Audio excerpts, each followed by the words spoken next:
Do hereby solemnly and sincerely declare, promise, undertake, acknowledge and subscribe before the Almighty God. Askofu Rose Okeno ateuliwa kuwa askofu wa dayosisi ya Butere ya kanisa la ACK. Many people did not expect that the next leadership of Kenya is going to come from the most unlikely quarter at the Hustler movement. Naibu Rais William Ruto aeleza imani kwamba vuguvugu la Hustler litaunda serikali ijayo. Na mtoto mmoja kati ya watoto 59 humu nchini ana matatizo ya usonji maarufu autism.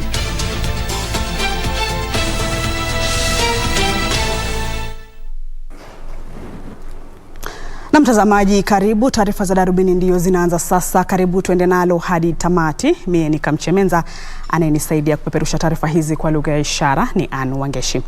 Moja kwa moja ni kwamba Naibu Rais William Ruto sasa anasema vuguvugu la Hustler ndilo suluhu kwa siasa za ukabila humu nchini. Akiongea katika kanisa la Global Cathedral huko Lang'ata, Ruto alieleza imani kwamba vuguvugu la Hustler ndilo litaunda serikali ijayo. Mwanahabari wetu Kevin Washira anatueleza zaidi.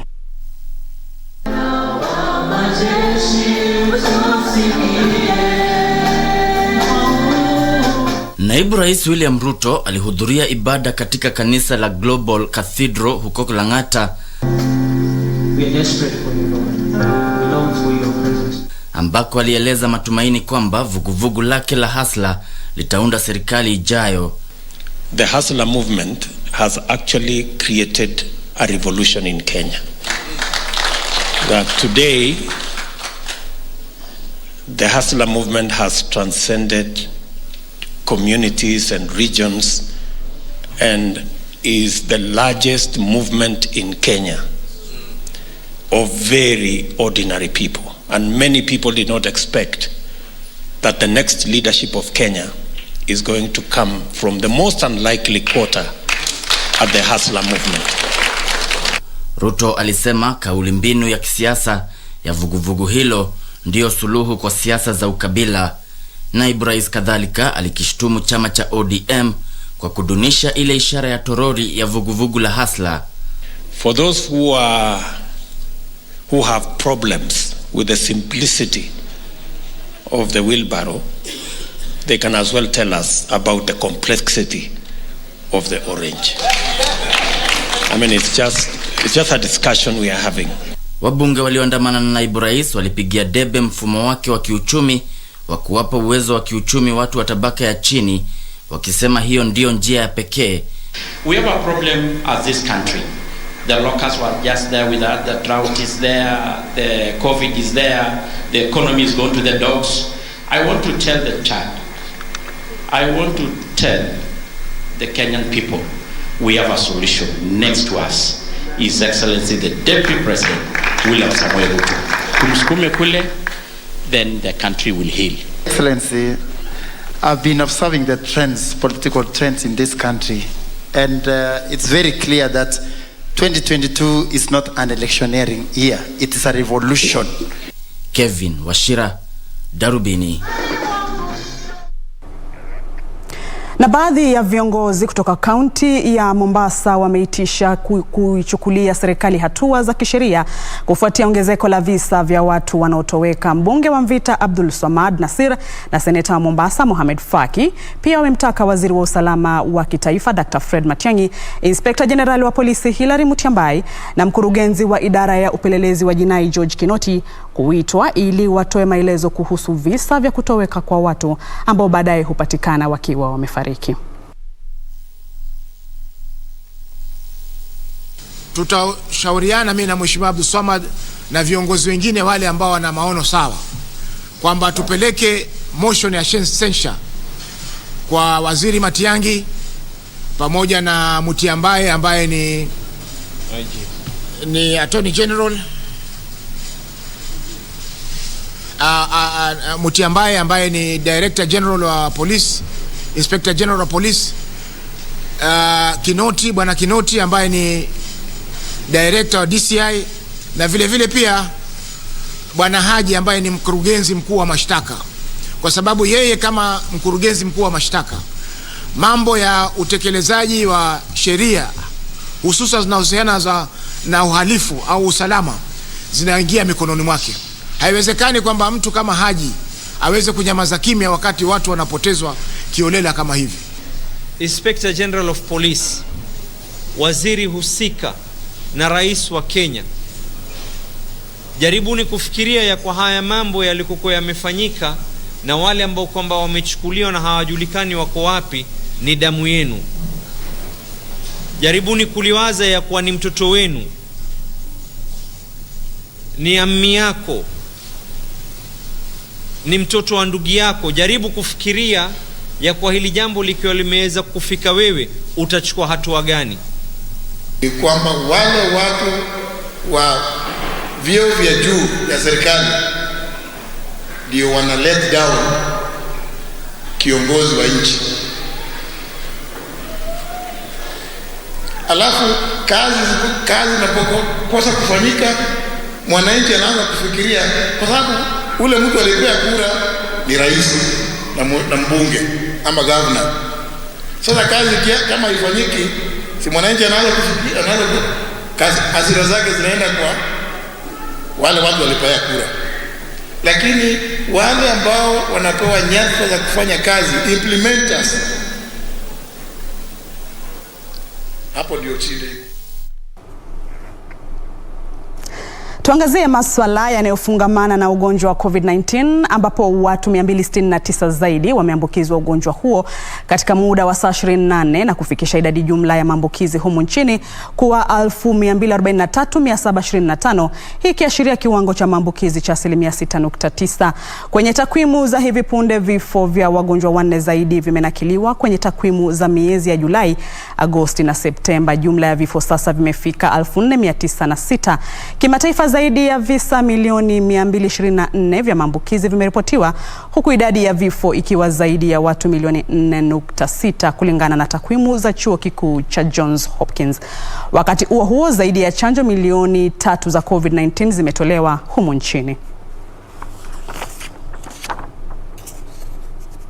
Tukisonga mbele ni kwamba katibu mwandamizi katika Wizara ya Teknolojia ya Habari na Mawasiliano na masuala ya vijana, Nadia Abdalla, amesisitiza kuimarishwa kampeni ya afya ya kiakili ili kumaliza unyanyapaa. Nadia anasema vijana wengi wenye matatizo ya kiakili wanaendelea kuteseka huku akibaki kimya. Katika harakati ya kutaka kukubalika katika jamii, vijana wengi wameachwa wakipambana na matatizo ya kiakili. Wadau wanawahimiza vijana kuongea kuhusu matatizo yao ya kiakili. I never liked myself when I was young, and so I tried to look at how other people are living their life and tried to mimic that.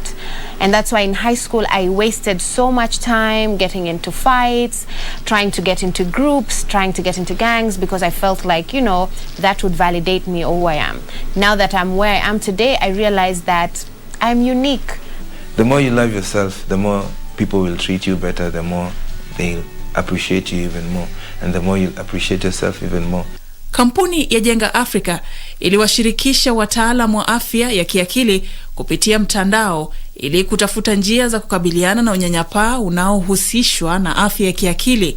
You shouldn't feel ashamed about it, because if it's okay for you to go to the doctor because of a headache and to get, you know, headache medicine or whatever it ails you, then it should be okay for you to also go see a doctor about something that is affecting you emotionally. We need to be real with the fact that we all feel low, we all feel sad, we all struggle, we all can't get out of bed sometimes. The more we talk about it, the more we normalize it, the more that it doesn't feel like a stigma, the more we realize we're all in this together. And you know what? You can talk to me, you can talk to your best friend, you can talk to your counselor, and you can talk to anyone who will understand you, because talking actually helps when it comes to your mental health. Mito ya kuhimiza serikali kuwekeza katika afya ya kiakili pia ilisheheni. In Kenya, really, you know, child welfare, you know, emotional and psychological welfare is not something that is taken seriously.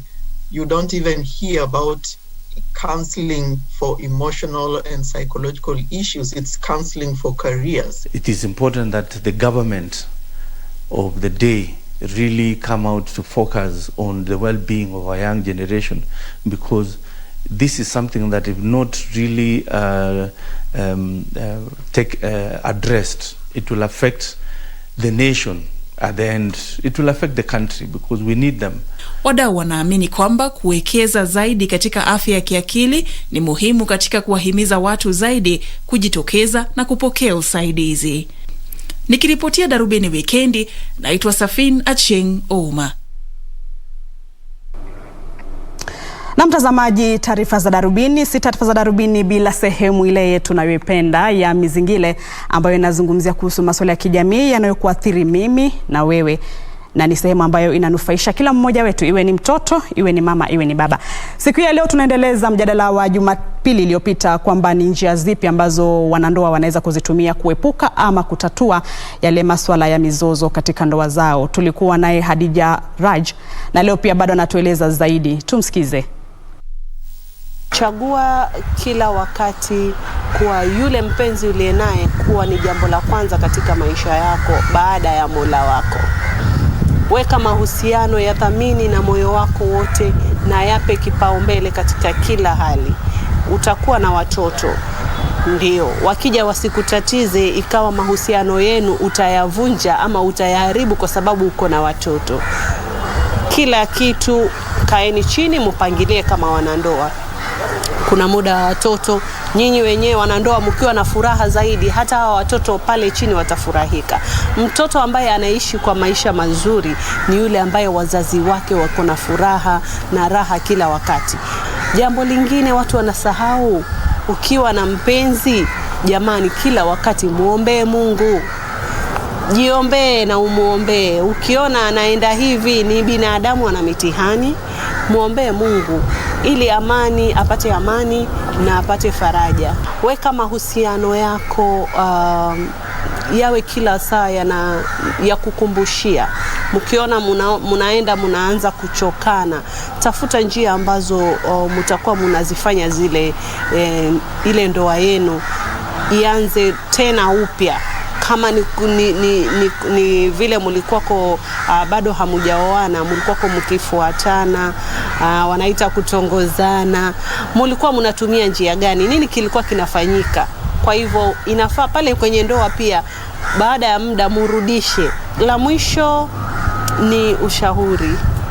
Tuwaeke washauri mbele na tuwe na nia ya kusuluhisha katika malumbano yoyote, na ukienda kwa mshauri uwe kwanza uko positive, kuwa naenda kwenye ushauri na nahitaji na nategemea kutakuwa na suluhisho, maana mwisho wa siku suluhu mko nazo nyinyi wenyewe wanandoa, na makubaliano yenu wawili, nyinyi wenyewe ndio mnaweza kuvunja ndoa yenu au kuirekebisha ndoa yenu. Uamuzi utakuwa juu yenu, mnataka nini katika ndoa ile. Wanasema majaribu hayakuwekewa ng'ombe wala mbuzi, bali yaliwekewa binadamu. Ndio maana Bi Hadija Raj pala anakuambia muombe mkeo, muombe mumeo, maana siku moja ataingia kwenye majaribu, na ili muweze kutatua hilo basi lazima muweze kuombeana. Tupate mapumziko, lakini ninaporudi narudi na taarifa zaidi zikiwemo za sport. Mtazamaji usiende mbali.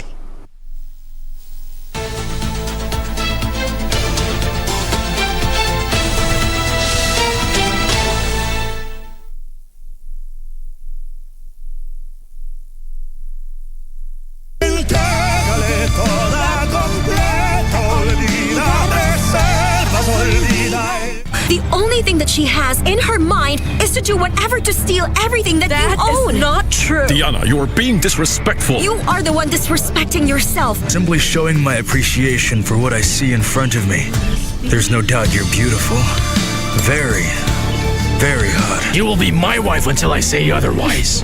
No, I am not the same woman who is terrified of you, Loreto. I want to access the entire plant's communication system on my mobile. Loreto is out of jail.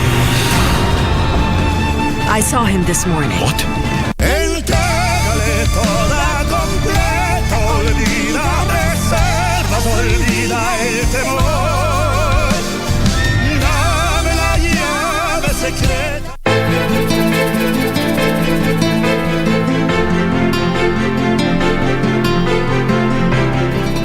huo ni msamaha wa kweli ama ni msamaha wa wanasiasa? Ni msamaha wa kweli. Nawe vipi, umempata wakili?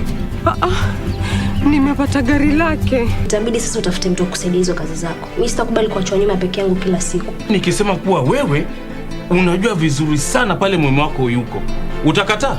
Huyu mwanamke ndio yajua mali mume wangu yuko. Yeye ndo alionekana na yeye wa mwisho. Zari, kwa nini utulie tukamsikiza ofisa tukajua kile kinachoendelea hapa?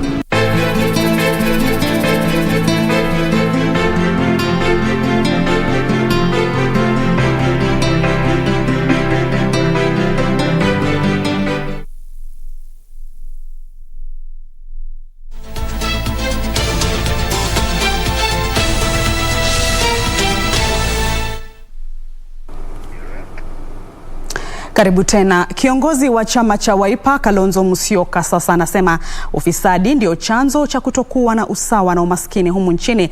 Kalonzo anadai kwamba baadhi ya viongozi wameiba ili kujitajirisha huku akiwafanya fukara wa Kenya wengi. Kalonzo anasema Wakenya wamekata tamaa kwenye vita dhidi ya ufisadi hivi kwamba wanawaunga mkono viongozi wafisadi.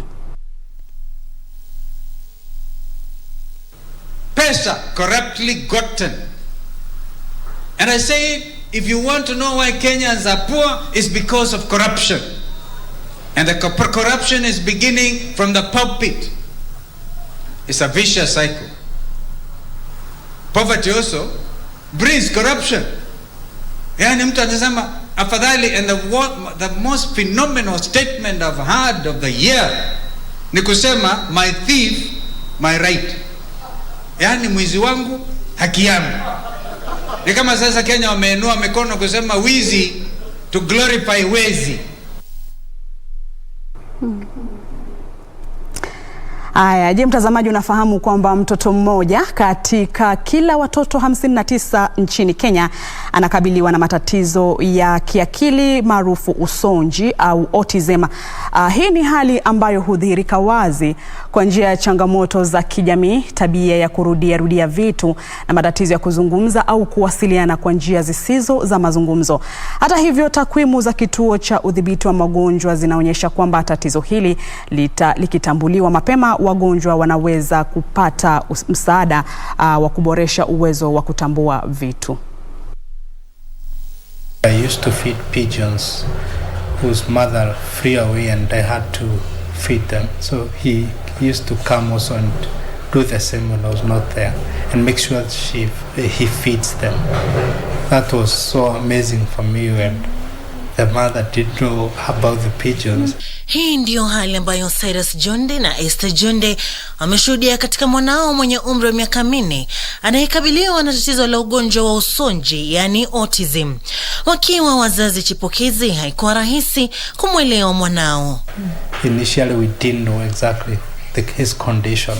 We thought sometimes he was pretending, and only to realize that those are his energy. Can tend to get on your nerves if you do not understand what's going on. You can label your child as rebellious, and that's what usually comes into people's minds. They think you've not trained, you young parents, you're not training your children to settle down and be disciplined. Tatizo la aina hili hudhihirika kwa njia mbalimbali kama vile changamoto za kijamii, tabia ya kurudia vitu na matatizo ya kuzungumza au kuwasiliana kwa njia zisizo za mazungumzo.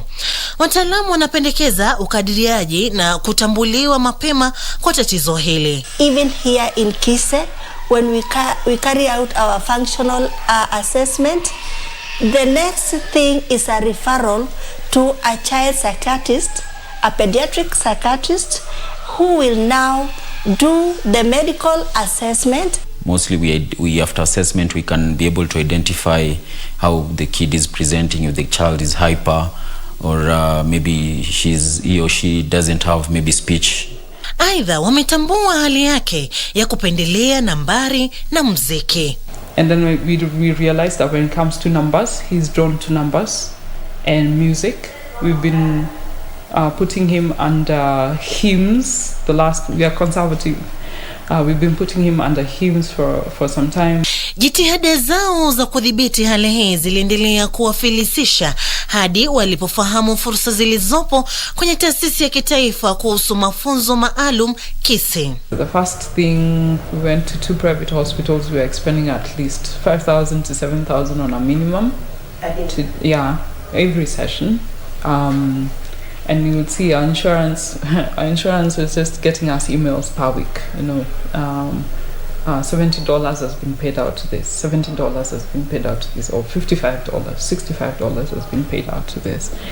But now you come to KBC and you're paying 100 bob for a session, for a therapy session. Assessment is free. Katika taasisi ya KBC, wagonjwa wawili au watatu wenye tatizo la ugonjwa wa usonji au autism hujitokeza kila siku.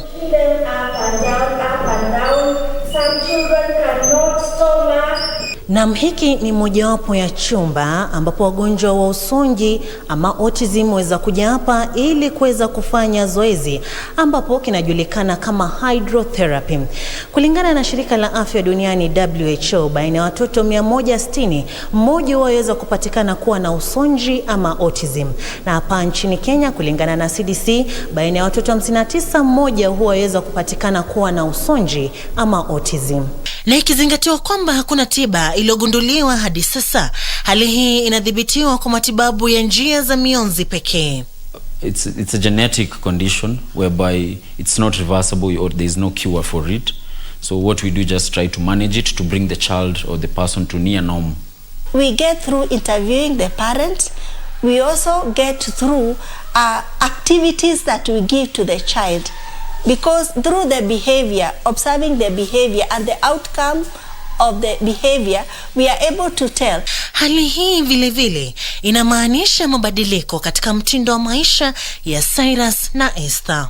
Fridays is not any other working day for us. Nowadays it's just waking up, coming for hydrotherapy and dedicating the day for him. Kutambuliwa mapema ndiyo njia muhimu zaidi ya kudhibiti tatizo hili. If there is anything that is different from what you call normal in quotes, for example, if you find that your speech your child is playing excessively. Before even we start dealing with the child, the parent is key. If the parent hasn't accepted that the child is in the spectrum or autistic, the therapy won't be as effective. Nikiripotia Darubini Wikendi, jina langu ni Sarafina Robi.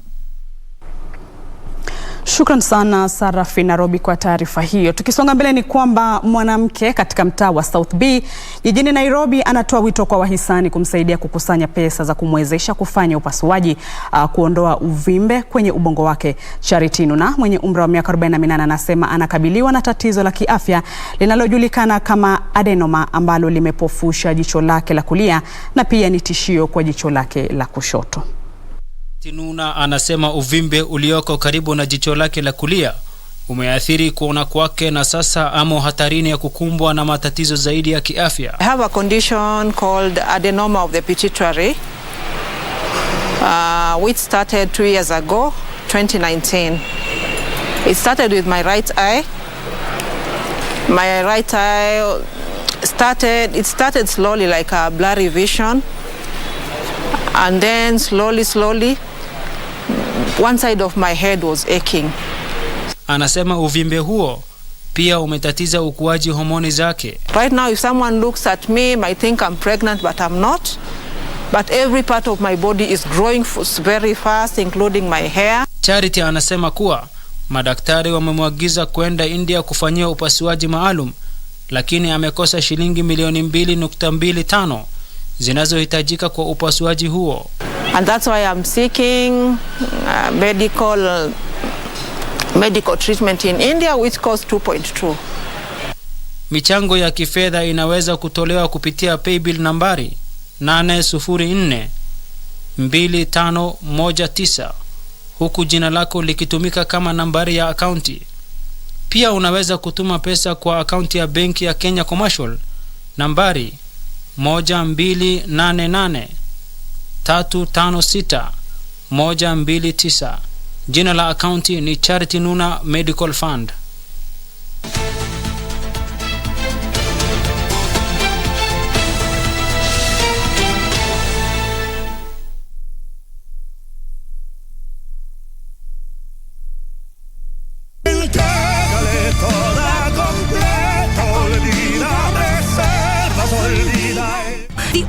thing that she has in her mind is to do whatever to steal everything that you own. That is not true. Diana, you're being disrespectful. You are the one disrespecting yourself. Simply showing my appreciation for what I see in front of me.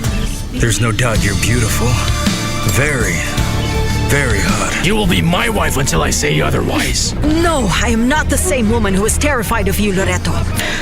I want to access the entire plant's communication system on my mobile.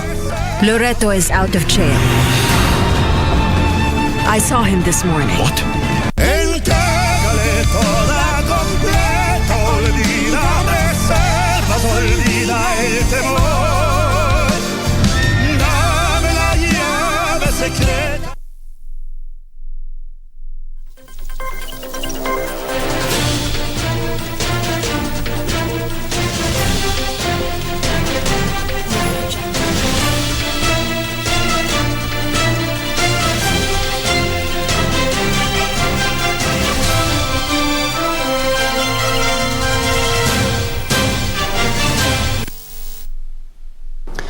Na michezoni, Misri ililaza mashindano ya kuwania kufuzu kwa michezo ya Olimpiki ya wachezaji wasio na uwezo wa kusikia kwa kuilaza Somaliland mabao 10-1 katika mchuano wa kundi D ulioandaliwa leo katika uwanja wa Moi Kasarani, Nairobi. Mshindi wa mashindano hayo ambaye yamezileta pamoja jumla ya timu 12 atajikatia tikiti ya kuliwakilisha bara Afrika katika michezo ya Olimpiki ya wachezaji wasio na uwezo wa kusikia itakaofanyika nchini Brazil mwezi Disemba mwaka huu. Bao lake la kwanza kupitia kwa Mohamed Mahmoud baada ya dakika 2. El-Sayed Ahmed Al-Sayed aliongeza la pili kupitia kwa mkwaju wa penalti, kisha Abdesalam Ibrahim na Sayed wakaongeza bao moja kila moja na kuipa Misri uongozi wa bao 4-0 ilipotimia wakati wa mapumziko. Abdesalam, Saber Gamal, Hamada Shafiq Mohamed na Hossam Maher Hassan waliongeza mabao zaidi katika kipindi cha pili na kuihakikishia Misri ushindi huo maridhawa. Misri imepangiwa kuchuana na Gabon Jumanne, ilhali Somaliland itamenyana na Gabon Alhamisi. Totally happy. You know, first being part of the African Deaf Ball Game Championship, it has been a great experience, and we as Team Egypt, we are quite proud of whatever we have done. I think we are also fatigued, but yeah, we are proud of whatever we have done. The game is a very, very good big game. I am very happy, and my team is in the next time in good preparation, inshallah. Okay. Mashindano hayo yanazishirikisha jumla timu 12 ambazo zimegawanywa katika makundi 4 yenye timu 3 kila moja. Kenya itacheza mchuano wake wa pili siku ya Jumatano. Kenya Police ilitoka sare bao 1-1 na Vihiga United katika mchuano wa mkumbo wa kwanza kuwania kufuzu ligi kuu nchini msimu ujao. Clinton Kinanga alifungia Kenya Police bao la kwanza katika mechi hiyo iliyoandaliwa uwanjani Mumias Complex mnamo dakika ya 9. Vihiga United iliwasawazisha katika dakika ya 25 kupitia kwa mshambulizi Leslie Otieno. Timu hizo mbili zitamenyana katika mkumbo wa pili Jumapili ijayo uwanjani Ruaraka, Nairobi, huku mshindi wa mikumbo hiyo miwili akipandishwa ngazi na kushiriki ligi kuu nchini msimu ujao. Timu za Talanta FC na Vihiga Bullets ndizo zilizopanda daraja 1-1 kutoka ligi ya kitaifa baada ya kumaliza katika nafasi 2 za mwanzo mwishoni mwa msimu.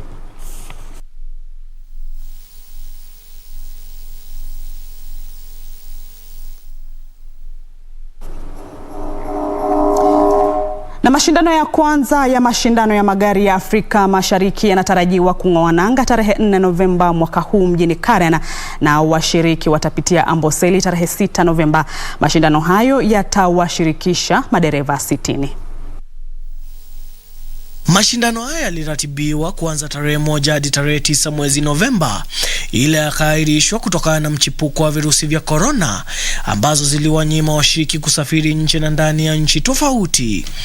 Dereva Eric Bengi ambaye alishiriki mashindano ya mwaka huu ya Safari Rally na msaidizi wake Gatimu Mindo atashiriki mashindano hayo kwa mara ya kwanza wakiendesha gari ya aina ya Datsun 180B. It is a pleasure and a honor to be here today.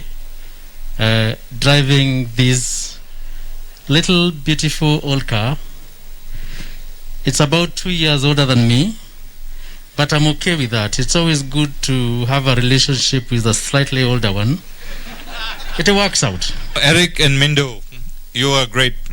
I look forward to seeing a lot more young talents, young Africans. We are all African. We don't distinguish between our color, our skin or creed. We are all Africans. We are all Kenyans. And we want to see a lot more Kenyan entries in this event. Mashindano ya kwanza ya uendeshaji magari ya Afrika Mashariki yanatarajiwa kung'oa nanga tarehe 4 Novemba mwaka huu mjini Waterfront Karen, na washiriki watapitia Amboseli tarehe 6 Novemba. Daniel Mwendwa, Sporti.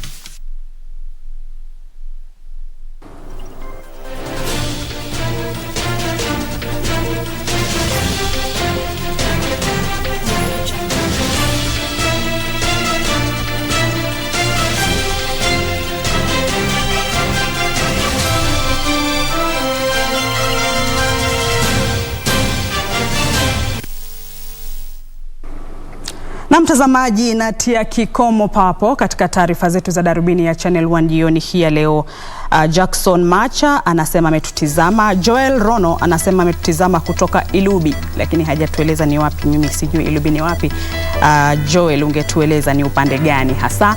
Lakini kwa niaba ya wote waliotizama na kwa niaba ya wote waliotayarisha na kufanikisha taarifa hizi za Darubini ya Channel 1, tunakupatia shukrani zetu za dhati, tukikutakia usiku mwema na pia juma jema kwa jumla kuanzia hapo kesho. Mie ni Kamche Menza, aliyenisaidia kwa lugha ya ishara ni Ann Wangeshi. Kumbuka na kuenzi mtazamaji, tufanye vivi hivi tena Jumapili ijayo panapo majaliwa yake Maulana, inshallah.